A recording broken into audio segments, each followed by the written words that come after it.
श्री कृष्ण कहते हैं कि अगर भक्ति में मन लगने लगे तो समझ ले भगवान को आपने नहीं, भगवान ने आपको चुना है।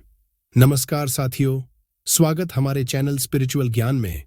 मित्रों, आज का वीडियो बहुत ही महत्वपूर्ण है क्योंकि आज के इस वीडियो में हम बात करेंगे स्वयं भगवान श्री कृष्ण के श्रीमुख से निकली श्रीमद् भगवत गीता के दिव्य ज्ञान से प्रेरित अनमोल विचारों को, जो हमारे जीवन के सभी दुख और चिंताओं को हरकर हमारे जीवन में नई ऊर्जा का संचार करती है। मित्रों, तो सुनते हैं भगवान श्री कृष्ण के श्रीमुख से निकले अनमोल विचारों को। श्री महादेव जी कहते हैं, पार्वती, अब मैं गीता के 16वें अध्याय का महात्म्य बताऊंगा, सुनो। गुजरात में सौराष्ट्र नामक एक नगर है। वहां खड्गबाहु नाम के राजा राज्य करते थे, जो दूसरे इंद्र के समान प्रतापी थे। उनका एक हारथी था जो मद बहाया करता था और सदा मद से उन्मत्त रहता था। उस हाथी का नाम आर्यमर्दन था। एक दिन रात में वह हठात सांकलों और लोहे के खंभों को तोड़ फोड़ कर बाहर निकला। हाथीवान उसके दोनों ओर अंकुश लेकर डरा रहे थे, किंतु क्रोधवश उन सब की अवहेलना करके उसने अपने रहने के स्थान हथिसार को गिरा दिया। उस पर चारों ओर से भालों की मार पड़ रही थी, फिर भी हाथीवान ही डरे हुए थे। हाथी को तनिक भी भय नहीं होता था। कौतूहलपूर्ण घटना को सुनकर राजा स्वयं हाथी को मनाने की कला में निपुण राजकुमारों के साथ वहां आकर उन्होंने उस बलवान दंतैले हाथी को देखा। नगर के निवासी अन्य काम ठंडों की चिंता छोड़ अपने बालकों को भय से बचाते हुए बहुत दूर खड़ होकर उस महाभयंकर गजराज को देखते रहे। इसी समय कोई ब्राह्मण तालाब से नहाकर उसी मार्ग से लौटे। वे गीता के 16वें अध्याय के अभयम आदि कुछ श्लोकों का जप कर रहे थे। पुरवासियों और पीलवानों महावतों ने बहुत मना किया, किंतु किसी की न मानी। उन्हें हाथी से भय नहीं था, इसलिए वे चिंतित नहीं हुए। उधर हाथी अपनी चिंगाड़ से चारों दिशाओं को व्याप्त करता हुआ लोगों को कुचल रहा था। वे ब्राह्मण उसके बहते हुए मद को हाथ से छूकर कुशल पूर्वक निर्भयता से निकल गए। इससे वहां राजा तथा देखने वाले पुरवासियों के मन में इतना विस्मय हुआ कि उसका वर्णन नहीं हो सकता। राजा के कमल नेत्र चकित हो उठे थे। उन्होंने ब्राह्मण को बुला सवारी से उतरकर उन्हें प्रणाम किया और पूछा, ब्राह्मण, आज आपने यह महान अलौकिक कार्य किया है, क्योंकि इस काल के समान भयंकर गजराज के सामने से आप सकुशल लौट आए हैं। प्रभो, आप किस देवता का पूजन तथा किस मंत्र का जप करते हैं? बताइए, आपने कौन सी सिद्धि प्राप्त की है? ब्राह्मण ने कहा, राजन, मैं प्रतिदिन गीता के 16वें अध्याय के कुछ श्लोकों का जप किया करता हूं, इसी से सारी सिद्धियां प्राप्त हुई हैं। श्री महादेव जी कहते हैं, तब हाथी का कौतूहल देखने की इच्छा छोड़कर राजा ब्राह्मण देवता को साथ ले अपने महल में आए। वहां शुभ मुहूर्त देखकर 1,00,000 स्वर्ण मुद्राओं की दक्षिणा दे उन्होंने ब्राह्मण को संतुष्ट किया और उनसे गीता मंत्र की दीक्षा ली। गीता के 16वें अध्याय के अभयम आदि कुछ श्लोकों का अभ्यास कर लेने के बाद उनके मन में हाथी को छोड़कर उसके कौतुक देखने की इच्छा जागृत हुई। फिर तो एक दिन सैनिकों के साथ बाहर निकलकर राजा ने हाथीवानों से उसी मत्त गजराज का बंधन खुलवाया। वे निर्भय हो गए। राज्य का सुख विलास के प्रति आदर का भाव नहीं रहा। वे अपना जीवन तृणवत समझकर हारथी के सामने चले गए। साहसी मनुष्यों में अग्रगण्य राजा खड्गबाह मंत्र पर विश्वास करके हाथी के समीप गए और मद की अनवरत धारा बहाते हुए उसके गंडस्थल को हाथ से छूकर सकुशल लौट आर्य। काल के मुख से धार्मिक और खल के मुख से साधु पुरुष की भांति राजा उस गजराज के मुख से बचकर निकल आए। नगर में आने पर उन्होंने अपने राजकुमार को राज्य पर अभिषिक्त कर दिया तथा स्वयं गीता के 16वें अध्याय का पाठ करके परम गति प्राप्त की। इस अध्याय में श्री कृष्ण मनुष्यों में दैवीय और आसुरी 2 प्रकार की प्रकृति का वर्णन करते हैं।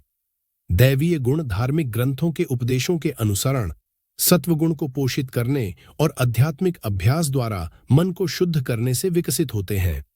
ये दैवीय संपत्ति में वृद्धि की ओर अग्रसर करते हैं और अंततः भगवद प्राप्ति के लक्ष्य तक पहुंचाते हैं। इसके विपरीत संसार में आसुरी प्रवृत्ति भी पाई जाती है, जो मोह अर्थात आसक्ति और अज्ञानता के गुणों की संगति से तथा भौतिक विचारों को अंगीकार करने से विकसित होती है। यह किसी के व्यक्तित्व में प्रतिकूल लक्षणों का पोषण करती है और अंततः आत्मा को नारकीय अस्तित्वों में धकेलती है। यह अध्याय दिव्य प्रकृति के दैवीय गुणों से संपन्न पुण्यात्माओं के निरूपण से प्रारंभ होता है। आगे इसमें आसुरी गुणों का वर्णन किया गया है जिनका अति सतर्कता के साथ त्याग करना चाहिए, क्योंकि ये आगे आत्मा को पुनः अज्ञानता और संसार अर्थात जीवन और मृत्यु के चक्र की ओर खींचते हैं। श्री कृष्ण इस अध्याय का समापन करते हुए कहते हैं कि क्या किया जाना चाहिए और क्या नहीं किया जाना चाहिए, इसका निर्णय करने का अधिकार केवल वेद शास्त्रों का ही माना जाता है। अतः हमें भी वेदों के वाक्यों को स्वीकार करना चाहिए। हमें इन वैदिक शास्त्रों के विधि निषेधों को समझना चाहिए और तदनुसार इस संसार में अपने कार्यों का निष्पादन और दायित्वों का निर्वहन करना चाहिए। परम पुरुषोत्तम भगवान ने कहा, हे भरतवंशी, निर्भयता, मन की शुद्धि, आध्यात्मिक ज्ञान में दृढ़ता, दान, इंद्रियों पर नियंत्रण, यज्ञों का अनुष्ठान करना, धार्मिक पुस्तकों का अध्ययन, तपस्या और स्पष्टवादिता, अहिंसा, सत्यता, क्रोधहीनता, त्याग, शांतिप्रियता, दोषारोपण से मुक्त, सभी जीवों के प्रति करुणा भाव, लोभ से मुक्ति, भद्रता, लज्जा, अस्थिरहीनता, शक्ति, क्षमाशीलता, धैर्य, पवित्रता, किसी के प्रति शत्रुता के भाव से मुक्ति और प्रतिष्ठा की इच्छा से मुक्त होना, ये सब दिव्य प्रकृति से संपन्न लोगों के दैवीय गुण हैं। हे पार्थ, पाखंड, दंभ, अभिमान, क्रोध, निष्ठुरता और अज्ञानता आसुरी प्रकृति वाले लोगों के गुण हैं। दैवीय गुण मुक्ति की ओर ले जाते हैं, जबकि आसुरी गुण निरंतर बंधन की नियति का कारण होते हैं। हे अर्जुन, शोक मत करो, क्योंकि तुम दैवीय गुणों के साथ जन्मे हो। संसार में दो प्रकार के प्राणी हैं, एक वे जो दैवीय गुणों से संपन्न हैं और दूसरे वे जो आसुरी प्रकृति के हैं। मैं दैवीय गुणों का विस्तार से वर्णन कर चुका हूं, अब तुम मुझसे आसुरी स्वभाव वाले लोगों के संबंध में सुनो। वे जो आसुरी गुणों से युक्त होते हैं वे यह समझ नहीं पाते कि उचित और अनुचित कर्म क्या है, इसलिए उनमें न तो पवित्रता, न ही सदाचरण और न ही सत्यता पाई जाती है। वे कहते हैं संसार परम सत्य से रहित और आधारहीन है तथा यह भगवान रहित है जो इसका सृष्टा और नियामक है। यह दो विपरीत लिंगों से उत्पन्न होता है और कामेच्छा के अतिरिक्त इसका कोई अन्य कारण नहीं है। ऐसे विचारों पर स्थिर रहते हुए पथभ्रष्ट आत्माएं अल्प बुद्धि और क्रूर कृत्यों के साथ संसार के शत्रु के रूप में जन्म लेती है और इसके विनाश का जोखिम बनती है। अतृप्त काम वासनाओं, पाखंड से पूर्ण गर्व और अभिमान में डूबे हुए आसुरी प्रवृत्ति वाले मनुष्य अपने झूठे सिद्धांतों से चिपके रहते हैं। इस प्रकार से वे भ्रमित होकर अशुभ संकल्प के साथ काम करते हैं। वे ऐसी अंतहीन चिंताओं से पीड़ित रहते हैं जो मृत्यु होने पर समाप्त होती हैं। फिर भी वे पूर्ण रूप से आश्वस्त रहते हैं कि कामनाओं की तृप्ति और धन संपत्ति का संचय ही जीवन का परम लक्ष्य है। सैकड़ों कामनाओं के बंधनों में पड़कर काम वासना और क्रोध से प्रेरित होकर वे अवैध ढंग से धन संग्रह करने में जुटे रहते हैं। यह सब वे इंद्रिय तृप्ति के लिए करते हैं। आसुरी व्यक्ति सोचता है, मैंने आज इतनी संपत्ति प्राप्त कर ली है और मैं इससे अपनी कामनाओं की पूर्ति कर सकूंगा। यह सब मेरी है और कल मेरे पास इससे भी अधिक धन होगा। मैंने अपने उस शत्रु का नाश कर दिया है और मैं अन्य शत्रुओं का भी विनाश करूंगा। मैं स्वयं भगवान के समान हूं, मैं भोक्ता हूं, मैं शक्तिशाली हूं, मैं सुखी हूं, मैं धनाढ्य हूं और मेरे सगे संबंधी भी कुलीन वर्ग से हैं। मेरे बराबर कौन है? मैं देवताओं को प्रसन्न करने के लिए यज्ञ करूंगा, दान दूंगा, मैं सुखों का भोग करूंगा। इस प्रकार से वे अज्ञानता के कारण मोहग्रस्त रहते हैं। ऐसी कल्पनाओं द्वारा पथभ्रष्ट होकर और मोह के जाल से आच्छादित तथा इंद्रिय भोग की तृप्ति के आदी होकर वे अंधे नरक में गिरते हैं। ऐसे आत्म अभिमानी और हठी लोग अपनी संपत्ति के मद और अभिमान में चूर होकर शास्त्रों के विधि विधानों का आदर न करते हुए केवल नाम मात्र के लिए आडंबर करते हुए यज्ञों का अनुष्ठान करते हैं।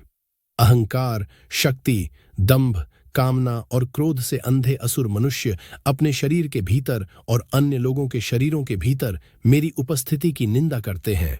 मानव जाति के नीच, दुष्ट और इन निर्दयी और घृणित व्यक्तियों को मैं निरंतर भौतिक संसार के जीवन मृत्यु के चक्र में समान आसुरी प्रकृति के गर्मों में डालता हूं।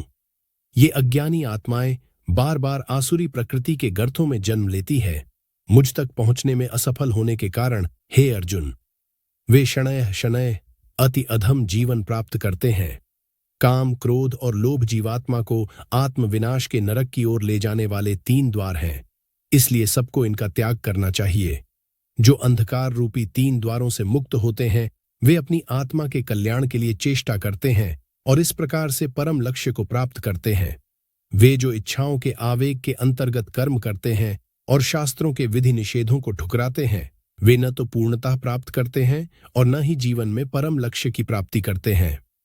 इसलिए क्या करना और क्या नहीं करना चाहिए, यह निश्चित करने के लिए शास्त्रों में वर्णित विधानों को स्वीकार करो और शास्त्रों के निर्देशों व उपदेशों को समझो तथा फिर तदनुसार संसार में अपने कर्तव्यों का पालन करो। श्रीमद् भगवद गीता के श्री कृष्ण अर्जुन संवाद में अध्याय 16 देवासुर संपद विभाग योग, दैवीय और आसुरी प्रकृति में भेद द्वारा योग का ज्ञान अध्याय संपूर्ण हुआ। मित्रों, कैसा लगा आपको हमारा यह वीडियो?